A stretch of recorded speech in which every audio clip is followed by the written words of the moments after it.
He's just a bartender, not a hero. Don't treat him like one. That's what the businessman in the tailored suit said, loudly, over the sound of jazz and clinking glasses. He was standing in the center of the Copper Tap, the oldest veterans bar in Milltown, surrounded by a group of laughing colleagues and two half-empty bottles of overpriced whiskey. His voice was confident, condescending, certain.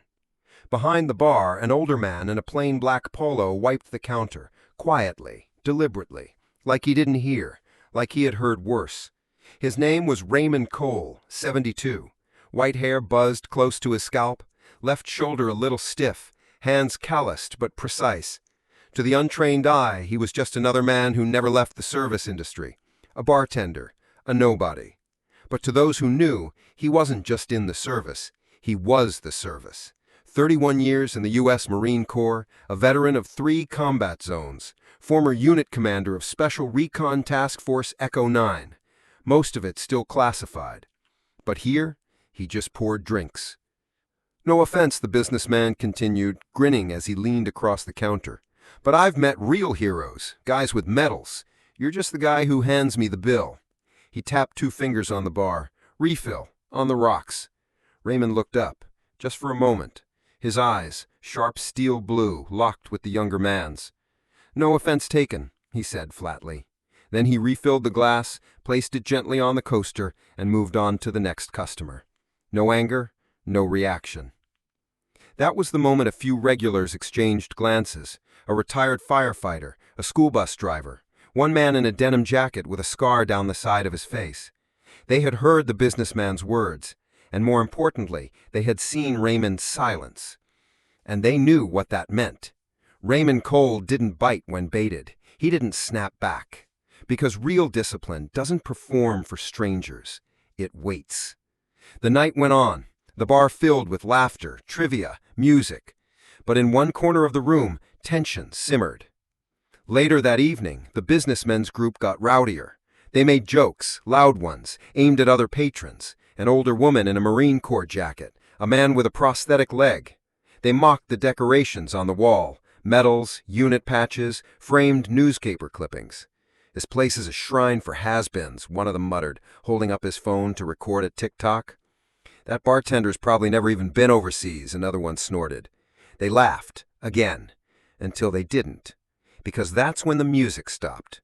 The old jukebox, a 1964 Wurlitzer, cut out mid-song. Not skipped, not paused, cut, like someone pulled the cord. Raymond stood behind the bar, hands resting calmly on the wood. The scarred man in the denim jacket got up from his stool, slowly. So did the woman in the league jacket, and one by one, a quiet ripple passed through the regulars. Not loud, not angry, but present. The businessman scoffed. "What, you all gonna give us a lecture now? Look, we're customers." Raymond raised one hand, just slightly. "No lectures, but there's something you should know." He reached beneath the bar and pulled out a worn, laminated photo. He set it on the wood gently, face up. It was of a helicopter wreck in the desert, smoke still rising, and a figure in combat gear, Raymond, 20 years younger, pulling a wounded man from the debris. The caption, faded but still visible: Staff Sergeant R. Cole, awarded Silver Star for actions in Operation Stone Edge, 2003. Most of it still classified. "I was the guy pulling people out of fire," Raymond said, voice even, "before I started pouring them drinks." He turned the photo over. The back read, "To Ray, you saved my son, you saved me, you never asked for thanks, so I'll give you a bar instead. Charlie, 2005. Raymond looked at the businessman, who now said nothing. "You were right," he continued. "I'm not a hero. I'm a bartender, and I listen more than I talk. But don't mistake quiet for coward." He paused. "You just insulted a room full of people whose silence paid your salary." The businessman swallowed hard. Nobody applauded. Nobody shouted, because respect in that room wasn't loud. It was earned. "You think working a bar makes you someone?" That's what the businessman muttered under his breath, but loud enough for the nearby regulars to hear. He tried to reassert control, a classic power move. He straightened his collar, took another sip. But this time, no one laughed with him. The room had shifted. Raymond said nothing. He just placed the photo back beneath the bar, like a priest returning scripture to its altar. The young server, Ava, a college student who had started last month, moved closer. She had only ever seen Raymond as a kind but quiet older man who made the perfect black coffee at 3 p.m. sharp. Now she looked at him differently. She whispered, "Is that all real? That picture?" Raymond gave a small nod. "Every bit of it." The businessman stood up abruptly, pushing his bar stool back too far. It scraped the floor loud. He pointed a finger, first at Raymond, then at the photo. "Anyone can fake a picture," he said, his voice rising again. "Medals? Please. Half the guys who claim this stuff just want free beers and pity." Raymond's eyes didn't flinch, didn't blink. But the air in the room did, tightened. The scarred man in the denim jacket stood up again. "Son," he said, his voice raspy and slow, "you're standing in a room where every wall tells a story, and not one of them ends with someone needing your approval." The businessman turned, looking around the bar for an ally. There were none. And that's when Greg stepped forward.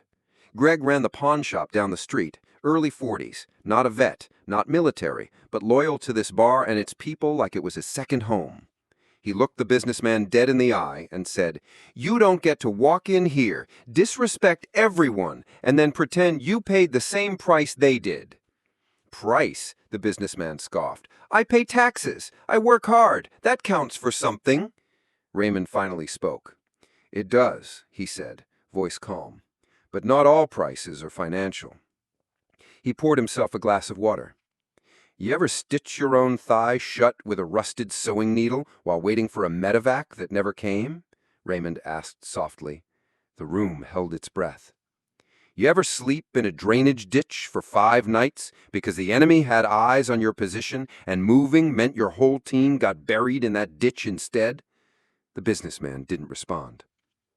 "You ever have to tell a mother her son didn't suffer, even though you know he did, because the truth would crush her?" Raymond's voice didn't rise, but his words pressed down like weight. "No," he said. "Then don't pretend you paid that price." There it was, the difference between silence and ignorance, between earning a voice and demanding one. The businessman sat back down, suddenly unsure of himself. The bravado drained from his shoulders. Maybe it was shame, maybe it was fear, or maybe, finally, it was realization. One of the older regulars passed him a glass of water, without a word, just a gesture. The kind Raymond had taught them. Kindness, even when it isn't deserved, is how you end wars before they start. Raymond turned to Ava. "You asked if the photo was real," he said gently. "I carry it not because I need to remember, but because I never want to forget." She nodded, absorbing more than just facts, absorbing weight.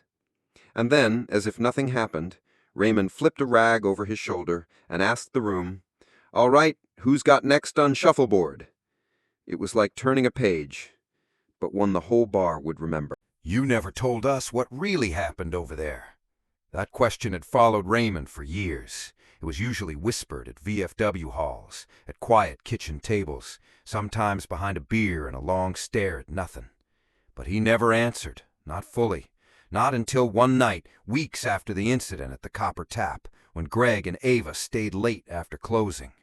The bar was quiet, chairs up, lights dimmed. A single lamp over the bar cast a warm glow across the photos, unit shots, old maps, newspaper clippings, and that one laminated photo, Raymond pulling a man from the wreckage of a downed Blackhawk. Ava traced its edges with her eyes. "Was that the last mission you were ever on?" Raymond sipped from a chipped ceramic mug. "No," he said. "It was the second to last." Greg paused, setting down the crate of empty bottles. "What happened on the last one?" Raymond didn't answer right away. He just stood there, hands pressed against the bar as if bracing himself against the weight of memory. Then he spoke, slowly, deliberately, like unpacking a box he'd hidden in the attic for too long. 2007, northern Afghanistan, High Ridge Recon, We were tasked with identifying an enemy radio relay site. Just a recon, in and out, no engagement. He stared down at his hands. Until a storm pinned us down. 3 days, no air support, rations soaked, gear malfunctioned. But the worst part wasn't the cold or the hunger. It was the static. He tapped 2 fingers on the bar, like Morse code. We lost comms. Greg furrowed his brow. You were the radio man, right? Raymond nodded. I was the signal lifeline. I kept the line alive using backup rigs, broken parts, even a copper wire I'd pulled from a flashlight battery. Kept that connection breathing. He looked up, eyes sharp. Until I didn't. Silence filled the bar. On day 4, a squad from 3rd Battalion was scheduled to pass through the valley below. We were supposed to warn them that the enemy had reinforced. They'd set up a kill zone. Raymond's voice tightened. I tried everything. Satcom, shortwave, burst transmission. Nothing made it out. He looked past them. Not at them, but through them. At something only he could still see. They walked right into it. Ava covered her mouth. How many? Raymond said 6. 3 KIA on site, 1 died in evac, 2 made it out with wounds they'd never forget. And you blamed yourself, Greg said softly. Raymond didn't answer. He didn't need to. Wasn't your fault, Ava said. Raymond exhaled through his nose. Doesn't matter. I was their lifeline. My job was to be heard when no one else could speak. That's what the patch meant. That's what we swore. He reached into his back pocket and unfolded a small worn paper, yellowed edges, ink almost faded. It was a handwritten note. To Ray. No voice unheard, no signal lost. Dent. Ava read it silently. Your commander? Raymond nodded. Colonel now. He retired before I did. Bought this bar. Told me to run it how I saw fit. Said it was mine, but I know what it really was. Greg leaned forward. A place for second chances? Raymond half smiled. No, a place for quiet reckonings, for men who don't need medals anymore, just peace. They sat in silence for a while after that. Finally, Raymond said, That's why I don't raise my voice in here. I've already seen what it costs when voices go unheard. He picked up the photo, tapped the glass gently. I carry them with me, the ones I lost, every shift, every pour. Greg stood up. You shouldn't have to carry that alone. I don't, Raymond replied. Not anymore. And from that night on, every new bartender who joined the Copper Tap started with one task before their first shift. Sit with Raymond and listen to the story of the Ridge. Not to memorize it, not to fix it, but to hear it. Because that was enough. Sometimes the only honor left to give is to listen fully. It was a Tuesday. Quiet. The kind of slow night where the jukebox plays the same track twice and no one notices. Raymond was wiping down the counter, humming to himself. Ava was restocking glasses. Greg wasn't there that night. His daughter had a school recital, so it was just the regulars, some soft jazz, and the low comfort of familiarity. Until the door opened, and in walked a man with a limp. He wasn't old, maybe mid-40s. Trim beard, hair graying early at the sides. His eyes scanned the room, sharp, deliberate, like a soldier entering unsecured ground. Raymond noticed the stance immediately. Combat boots, but civilian jacket. The kind of posture you don't unlearn. The man didn't look like he was here for a drink. He looked like he was here for closure. Ava approached with a menu, but he waved her off gently and said just one word. Raymond. Ray looked up slowly. The glass in his hand went still. The man took a breath. You probably don't recognize me. We've only met once. Afghanistan, the Ridge. Raymond stared. The hum of the bar vanished in his ears. You're Rivas? The man nodded. Staff Sergeant Luis Rivas, 3rd Battalion. I was one of the 6. Raymond stepped out from behind the bar. I thought they told me only 2 of you made it. I was the second. I've been trying to find you for years. Saw a post about this place online. Took a week off and drove 2 states to get here." Raymond gestured to the booth in the corner, the one always left empty under the framed American flag. They sat. Ava brought 2 waters and left without a word. Raymond spoke first. "I failed you." "No," he interrupted immediately. "You didn't. I couldn't get the signal out. You were ambushed. I read the report." "I read the report too," he said firmer. "What it didn't say was this. We got a scrambled signal, static, but inside it, a word, one word, pull. Just that." Raymond froze, his voice barely above a whisper. "I looped that transmission 3 times, switched channels, boosted the gain. I didn't know if it went through." "It did," Rivas said. "We didn't understand it at first, but Captain Mathers ordered a split in formation. That's what saved me and Corporal Downs." Raymond blinked. "You're telling me that word got through?" "I'm telling you it saved my life, and I'm not the only one who wanted you to know that." He reached into his coat and pulled out an envelope. He slid it across the table. Raymond opened it. Inside were 6 letters, each handwritten, each signed by a family member of the 4 men who died and the 2 who lived. One letter stood out, written in child's handwriting. "Thank you for saving my dad. I'm 7 now. He says I should always listen hard, even when it's hard to hear, like you did. Emma." Raymond held the letter like it was made of glass. "I blamed myself for years," he said, voice cracking. "I walked away, figured I didn't belong behind a signal ever again. You were the reason I got out. You gave me a second chance, and I've spent every year since trying to earn it." They sat in silence. For once the ghosts in Raymond's eyes stepped back. Rivas stood up, nodded, and said, "I won't take more of your night. Just wanted to say it in person." Raymond rose too. "Wait," he said, "one more thing." He pointed to the wall behind the bar, the one with the framed quote, "No voice unheard, no signal lost." "You inspired that," Raymond said. Rivas smiled, and with a final handshake, firm, quiet, knowing, he walked out into the night. But Raymond stood a little taller afterward, and for the first time in years, the photo behind the bar didn't feel like a weight. It felt like a promise fulfilled. "You still want us to call you Sergeant or just Ray?" the principal asked with a sheepish smile. Raymond chuckled, adjusting the collar of his faded flannel shirt. "Ray's fine," he said. "They don't need my rank, just my story." He stood backstage at the Edenville High Auditorium, a place he hadn't stepped foot in for decades. But tonight wasn't for him.